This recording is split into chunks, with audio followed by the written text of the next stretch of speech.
Are the Vancouver Canucks on the verge of a blockbuster trade that could reshape their roster? Rumors are swirling about a coveted defenseman who's caught the eye of the Canucks management, and it seems they're willing to pull the trigger, if it means landing a game-changing player. What does this mean for the future of the team and the lineup we know and love? Stick around as we dive into the details of this tantalizing speculation, and don't forget to subscribe and hit that like button to stay updated on all things Canucks. There's a lot of buzz swirling around the Vancouver Canucks and the New York Rangers lately, especially when it comes to potential trades. As you're probably aware, the focus seems to be on centers Mika Zibanejad and JT Miller. But what I find particularly intriguing is the Canucks' apparent admiration for young defenseman Braden Schneider. According to Elliot Friedman, the Canucks adore Schneider, and the Rangers have rebuffed previous attempts to acquire him. Now, as a passionate Canucks fan, I can't help but wonder what that means for our future. Schneider's profile is impressive. At just 23 years old, he's already in his 4th NHL season and has shown himself to be a solid, smart, and physical player on a Rangers blue line that's been anything but stable. The Rangers are struggling this season, sitting at 18-22, and yet Schneider has been a standout, maintaining a +6 rating and leading the team in blocked shots and hits. You have to respect that kind of resilience, especially given the chaos surrounding him. Now the Rangers are clearly reluctant to part with Schneider, and I get it. He's on a manageable contract at $2.2 million through next season, and he'll be a restricted free agent after that. But imagine for a moment what it would be like if the Canucks could snag him. His addition would add depth to our blue line and potentially reshape our defensive strategy moving forward. But could a trade still be on the horizon? The rumors suggest that there's been some back and forth between the Rangers and Canucks, with discussions reportedly involving Zibanejad and Miller. Canucks fans, we know Miller well. He was a first-round pick for the Rangers in 2011 and had a stellar season last year with 109 points. However, his relationship with the Canucks has been rocky this year, and it raises questions about whether he's the right fit moving forward. From what I've gathered, the Rangers might covet a reunion with JT Miller, but Zibanejad complicates things with his no-move clause. This could be a strategic move by the Rangers to keep their core intact while still looking to make a splash. Honestly, I'm torn on this one. Zibanejad is a talented player, but do we really want to trade away a potential future star like Schneider? And what about Miller? He's been putting up decent numbers this season, but his recent struggles and the alleged rift with teammate Elias Pettersson can't be ignored. The Canucks are vying for a playoff spot, and while Miller brings experience, is he the answer we're looking for? I can't help but feel that the Canucks need to focus on building a cohesive unit. So, what does all this mean for us, the fans? Every decision made by the management impacts our hopes and dreams for the future. We want to see our team succeed, but we also want to ensure that we're not just making moves for the sake of making moves.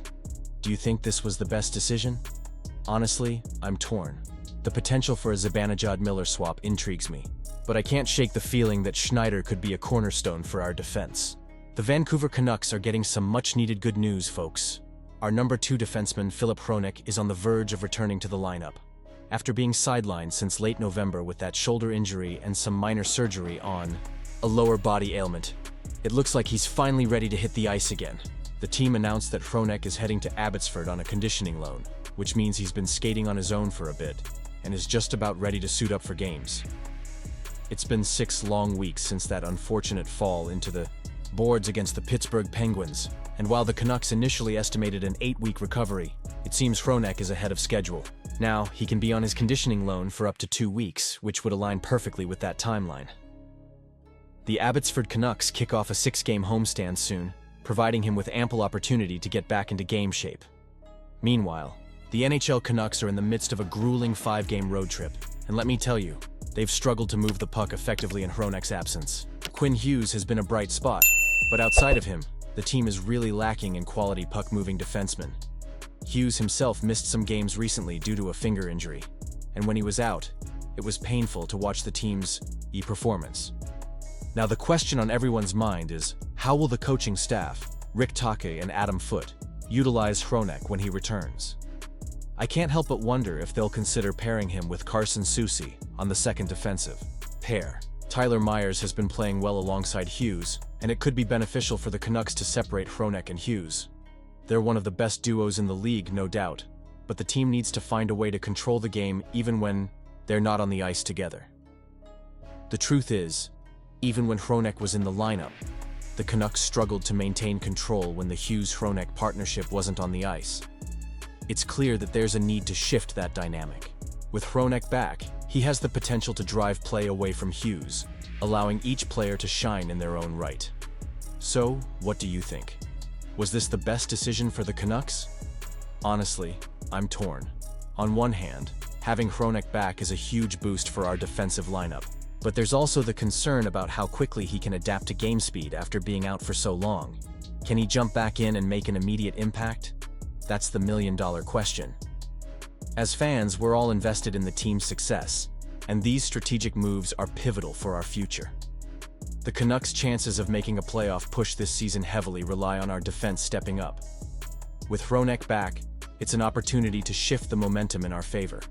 But can he gel with Susie? Will that second pair be effective enough to relieve some pressure off Hughes and Myers? And you, what do you think? I want to hear your opinions down below. Are you excited about Hronek's imminent return? What are your expectations for the team's performance moving forward? It's a thrilling time to be a Canucks fan, and I can't wait to see how this all unfolds. Don't forget to like, share, and subscribe to the channel to stay updated on all things Vancouver Canucks. And remember to activate the notification bell to get all the latest updates.